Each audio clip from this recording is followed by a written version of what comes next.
Deixa eu falar por que organizar as suas anotações, as minhas anotações, as nossas anotações.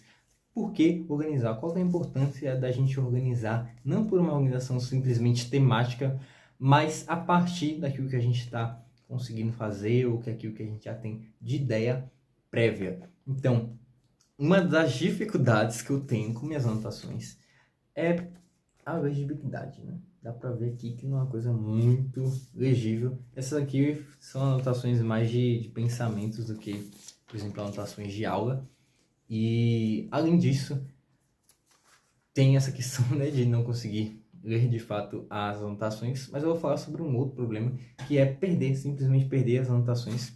Essas são anotações manuais que têm sido cada vez mais raras para mim, mas que são de grande utilidade também. Eu tenho esse caderno aqui, que foi de um evento que eu fiz, que estive lá e, enfim, perdi. Perdi o quê? Participei dele. E fiz algumas anotações também. Eu coloquei essas, tirei as anotações de lá, que eu fiz avulso, que estavam lá dentro desse caderno, para falar sobre isso, né? Que eu posso simplesmente perder essas anotações. E esse é um dos grandes problemas de não organizar as anotações. Então, faço faculdade e uma das dificuldades é, de fato, retomar isso. Não simplesmente porque eu não consigo ler tanto, porque, enfim, se eu me esforçar eu consigo ler, é uma brincadeira, mas algumas coisas eu realmente não consigo ler, entender, né? Mas também porque tá distante, né? Então eu tenho meu caderno, então tinha meu caderno, né, do primeiro semestre, e vez ou outra eu precisava recorrer a alguma coisa ali, mas não tinha ele à disposição, simplesmente porque ele estava em outro lugar, na casa dos meus pais, então em casa, e, enfim, estava perdido. Então, quando a gente não organiza as informações, quando eu não estava fazendo essa organização de informações, eu simplesmente não tinha como recorrer de forma fácil àquelas anotações. E aí entra um dos principais motivos, assim, de ter as informações organizadas. Vou falar um pouco mais do que entendo como organização aqui, que é de você ter disponível, né? Ter as anotações disponíveis quando você precisa, para fazer algum projeto, para escrever algum texto ou algo do tipo, algo que você precisa externalizar as suas ideias e um conhecimento prévio, né? Ou a partir de conhecimentos prévios. Então, a organização, que é esse alocar de anotações de forma estratégica, ainda mais voltado para quando você quer fazer gestão de conhecimento, né? Precisa ter uma sequência, uma ordem ali, para que tanto você lembre onde está aquilo, mas também que a própria estrutura já te facilite a organização. Até porque, se você for parar bem para pensar, a informação está disponível a todo momento e a todo canto, sabe? Se você tem um celular, claro, né? Se você não tem acesso à internet, primeiro você não estaria vendo esse vídeo, já começa por aí, ou então provavelmente você não estaria, né? Mas enfim, tem pessoas no Brasil, né, que não têm acesso à internet. Isso é bem complicado porque hoje a internet, além de ser a fonte de informação, também é uma fonte de direitos. Mas nem todo mundo tem isso, mas isso é um paralelo mais amplo, né? Mas aí a questão é que com a internet a gente já tem muita informação disponível. Então, até agora, com as inteligências artificiais, apesar de não ter a super atualização contínua, você consegue recorrer a isso facilmente. Porém, a diferença da organização pessoal é que tanto você já tem maior critério, maior, digamos assim, maior trabalho dentro daquela informação, porque a gente sabe que com essa questão da acessibilidade também vem a questão da veracidade das coisas, né? Então, não é simplesmente ter informação, você precisa ter algum tipo de memória daquilo, ou então, memória não, algum tipo de processamento daquilo, algum tipo de pensar sobre aquilo, ou conexão com outras informações a ponto de ter maior vaguidade, então, utilidade em si. Então, talvez essa seja a grande diferença, né, de você simplesmente ter o Google e ter seu Google pessoal, que a forma com que você vai construir isso é um pouco mais segura e contextualizada. E quando você tem esse excesso de informação, elas não estão necessariamente colocadas teus melhores lugares ali. Principalmente se a gente for utilizar o princípio aqui do consultoria no segundo cérebro, que é um método PARA, que ele coloca em termos de projetos, áreas, recursos e arquivos, são essas categorias aqui. Aqui tem um exemplo, por isso que eu abri nessa página, que isso é uma coisa personalizada. Então, a partir dos projetos que você está se envolvendo agora, das áreas que você tem na sua vida agora, ou para um momento futuro, aquelas informações vão estar alogadas de forma pessoal. Ou seja, vai estar muito mais disponível do que você simplesmente ter um tanto de informações. Até porque, se a gente for fazer de um esse comparativo com a internet, na internet não tem as suas ideias.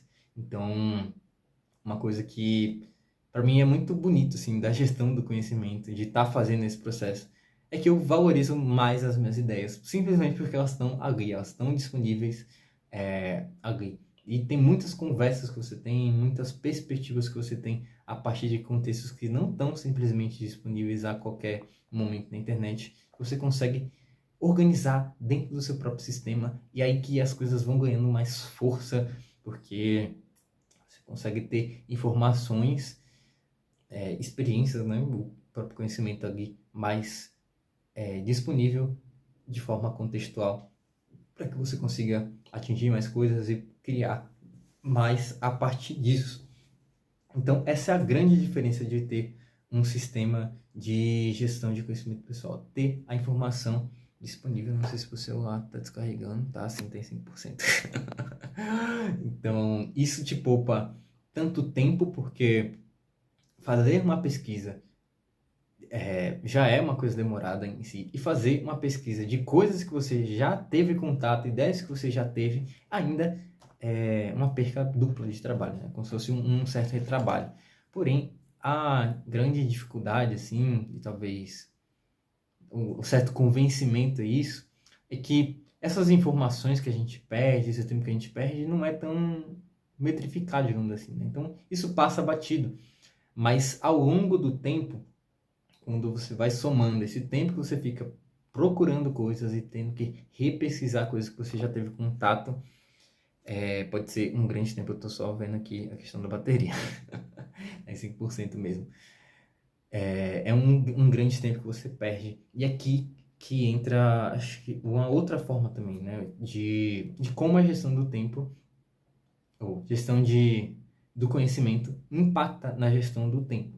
Porque uma das coisas também que me deu insights assim, né, a partir da gestão de conhecimento, e eu tenho valorizado bastante isso, é porque eu já conhecia várias técnicas de gestão de tempo, só que isso não é suficiente, sabe? Tipo, tem uma hora que você, tipo, satura, porque é aquilo, você tem que organizar sua agenda, colocar um tempo disponível para aquilo, sentar ali e tudo mais.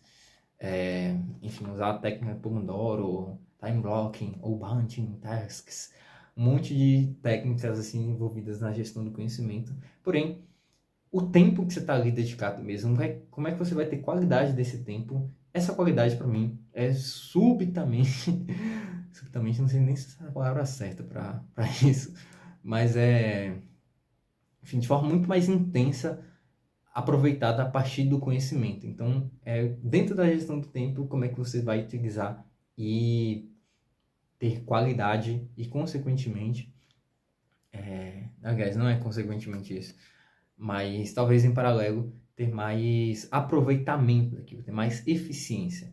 Acho que é a melhor palavra para isso, a partir da gestão do conhecimento, apesar de não ser talvez o objetivo primário, assim, né? Ter eficiência, ter mais tempo ali. Mas isso reverbera dentro da sua produtividade, né? Do tempo, né? Pensando nessa métrica assim, de tempo, conhecimento e tempo, como é que isso está relacionado e como é que a gestão de conhecimento, a organização disso também está relacionada. Tem tanto essa questão da pesquisa, você corta esse tempo de retrabalho, o tempo de pesquisa sempre vai ter, e é importante, e a própria questão das suas ideias te leva a também outras pesquisas, mas pesquisas mais direcionadas. E também, eu acho que um outro aspecto também da disponibilidade é tanto ganhar tempo, mas também ganhar um pouco mais de motivação para aqueles projetos, porque também é uma grande medida, né? a procrastinação, digamos assim, não vou entrar tanto sobre esse tema, mas ele também envolve a parte da sua motivação, que não é simplesmente um estar animado para fazer as coisas, né? Motivação tem um sentido muito mais amplo de, enfim, estar relacionado a, não exatamente a coisas maiores, mas aquilo que vem através do seu comportamento. Mas enfim, não vou entrar muito nesses assuntos psicológicos, psicologizantes, mas isso acaba tendo impacto na sua motivação, né? Naquilo que é um certo ímpeto para estar fazendo, para estar agindo. Então, a partir do momento que você constrói um ambiente todo personalizado, tudo disponível ali, você facilita um pouco isso. Eu falo isso até por experiência própria também, né? Quando eu vejo ali, beleza, as anotações, as ideias que eu já tive em vários momentos do tempo, os conteúdos ali, eu tenho tanto mais confiança assim para fazer aquele projeto, porque eu sei que é simplesmente uma questão de eu, simplesmente, né, entre aspas, reler aquilo, organizar da melhor forma e direcionar minha ação a partir daquilo, ainda mais sabendo que provavelmente seja a coisa mais eficiente, porque é fruto de conhecimento, né? É fruto de outras informações, fruto de uma pesquisa mais detalhada que eu estou tomando aquela ação, e não é simplesmente uma ação tomada em vazio, né? do zero. Então, essa disponibilidade de informações, quando você vê ali tudo bonitinho, isso pode também estar influenciando na sua motivação. E eu gosto peguei essa página aqui como exemplo, que ele dá um exemplo, né, do sistema dele, aqui os bastidores. Então aqui, ó, Home Studio, né, um projeto que ele estava fazendo de reforma na casa dele, se não me engano. Então, tipo assim, tem fotos, tem algumas ideias que ele já tinha colocado. Então, a partir dessas notas aqui, quando você tem isso em mãos, é sério, fica muito mais tranquilo fazer as coisas. Não tem muito aquela sensação de estar começando do zero, né? Aquela folha em branco e, meu Deus, eu tenho que criar aqui tudo do zero. A gestão do conhecimento, ela previne que você tenha que começar do zero. Afinal, ninguém começa exatamente do zero, né? Todo mundo tem um repertório, tem uma história, tem uma cultura por trás ali que sustenta suas práticas.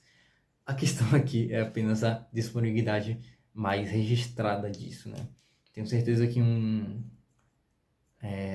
enfim, uma pessoa que é muito inteligente, um gênio, sei lá, ele tem informações ali no momento, sabe? Ele tem um repertório, sei lá, uma pessoa com 60 anos que está super ativa ali no seu intelecto e já tem muito repertório, já estudou muita coisa. Então, talvez para ele o próprio direcionamento seja mais fácil. Porém, a gente consegue ter esse auxílio externo, né?